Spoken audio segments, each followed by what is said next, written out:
Esse é mais um conteúdo do PSQI, um curso online de prótese sobre qualquer implante. E eu estou dividindo esse conteúdo para que você possa entender um pouco mais sobre o universo da prótese sobre implante e algumas questões que normalmente podem gerar dúvidas. Então, a primeira questão que gera muita dúvida nos colegas é por que o parafuso de retenção do componente protético pode afrouxar. Nessa imagem aqui, nós temos três situações distintas. Então, um hexágono externo, um cone Morse, outro cone Morse, variando aqui componente de pilar sólido ou parafuso passante. Então, quando a gente pensa num hexágono externo, por exemplo, nós temos que o componente vai assentar sobre o implante. Esse componente assentando sobre o implante, quem vai segurar ele no implante é o parafuso de retenção. E aí, sobre todo esse conjunto é que vai a nossa coroa cimentada. Então, o que a gente tem que pensar é que, nesse caso, quem vai segurar o pilar é o parafuso.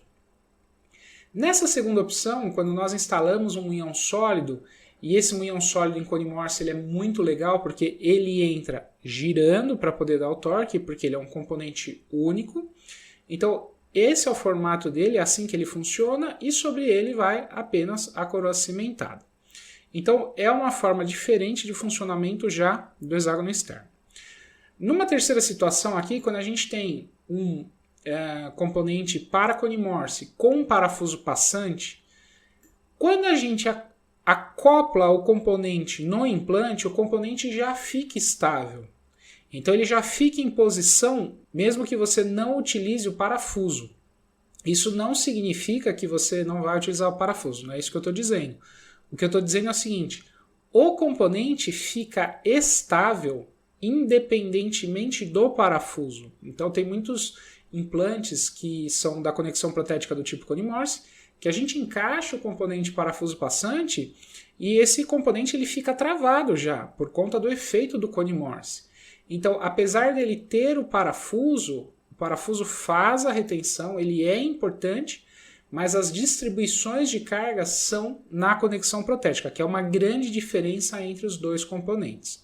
Se nós pegarmos, por exemplo, um componente desse, que tem parafuso passante, e a gente for fazer uma comparação com um hexágono externo, por exemplo, o que acontece?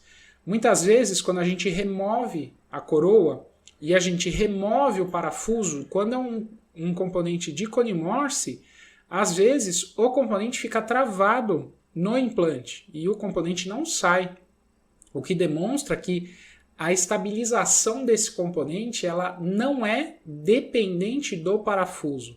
E as distribuições das cargas também não dependem exclusivamente do parafuso, isso é distribuído.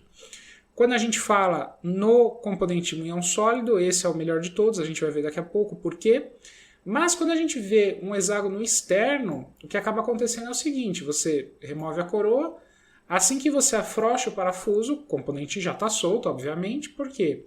Porque ele é totalmente dependente do parafuso. Se a gente for olhar aqui esse exemplo, a gente vai conseguir entender um pouquinho mais de como funciona toda essa dinâmica. Então, se nós tivermos aqui uma peça cimentada sobre um implante com conexão protética do tipo hexágono externo, o que acaba acontecendo é o seguinte: a mastigação vai gerar uma movimentação nesse componente. Essa movimentação desse componente, ao fazer a mastigação, isso vai levar ao afrouxamento do parafuso. E esse afrouxamento, se for uma peça cimentada, que ela está fechada, como esse dente aqui, aí nós temos um problema porque você precisa abrir a peça para reapertar. Quando nós temos uma condição de um implante do tipo cone Morse com um munhão sólido, por mais que o paciente mastigue e tenha os ciclos, essa carga ela não vai se concentrar no parafuso como num hexágono externo. Essa carga ela se dissipa na conexão protética do tipo cone Morse. Então, a funcionalidade deste implante é completamente diferente deste implante. Por isso que para peça cimentada, quando a gente trabalha principalmente com componentes sólidos, é a melhor das circunstâncias. E em último caso, aqui com parafuso passante, mesmo que seja parafuso passante, Ainda assim, quando o paciente mastiga, essa movimentação, essa micromovimentação, ela é muito pequena quando comparada a um hexágono externo ou um hexágono interno, por exemplo. Mas ela é muito pequena e essa movimentação ela fica bem distribuída nas paredes do cone morse. Se a gente for pensar aqui na relação parafuso e coroa, o que é que nós vamos ter?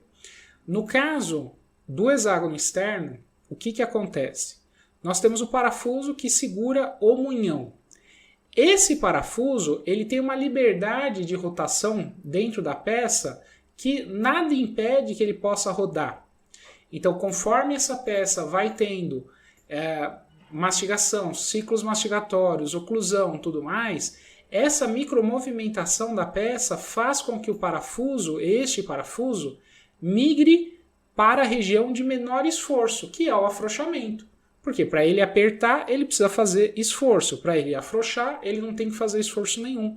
Então é um livre caminho para o parafuso. E o que acaba acontecendo é que ele tem uma liberdade de rotação dentro da peça. Por isso que esse parafuso acaba afrouxando dentro da peça e a peça fica solta, parcialmente presa ao munhão. Quando nós pensamos num munhão sólido, como esse daqui, por exemplo, o que acaba acontecendo é o seguinte: a coroa fica presa junto do munhão. E esse munhão, para ele ser instalado, ele precisa girar inteiro. É diferente desse outro munhão que o parafuso gira por dentro. Esse aqui não. Esse aqui você precisa girar o munhão para que ele seja instalado. Você aplica o torque no munhão como um todo. Sendo assim, você não tem uma liberdade de afrouxamento desse parafuso. Por quê? A coroa cimentada nesse munhão, ela funciona como um corpo único.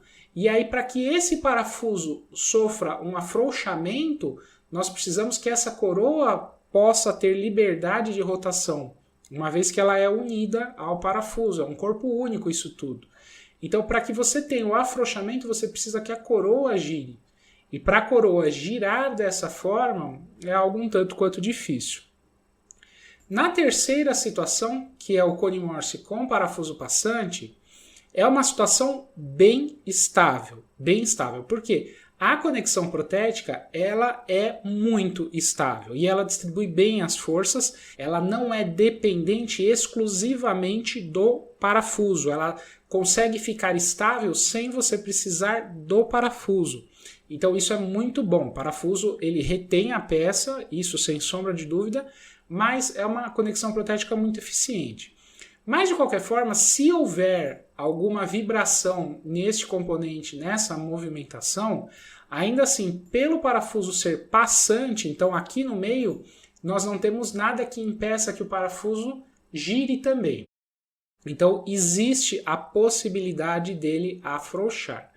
Então, analisando essas três situações, por que eu sempre indico munhão sólido para fazer peças cimentadas na grande maioria dos casos, quando isso é possível?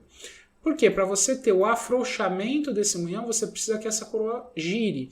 E a chance dessa coroa girar é muito pequena. Isso pensando do ponto de vista de filosofias e escolhas para a gente trabalhar. Quando a gente está na clínica, a gente sabe que em alguns casos a gente consegue fazer, em outros não, mas que a gente aprenda a lidar com as coisas que podem acontecer quando a gente toma as nossas decisões do que fazer. Então, se você também tem dúvidas sobre qual componente selecionar, o que fazer, qual tipo de peça, qual conexão protética trabalhar, entenda que todas as conexões protéticas vão funcionar de alguma forma para alguma indicação. A gente só precisa saber indicar exatamente qual é a melhor forma de se trabalhar com cada uma delas. Se você gostou desse conteúdo, acompanhe a gente aqui no canal para que você possa receber mais informações do ponto de vista da prótese sobre implante, mas da reabilitação oral como um todo também. Fique ligado nas novidades e até o próximo vídeo.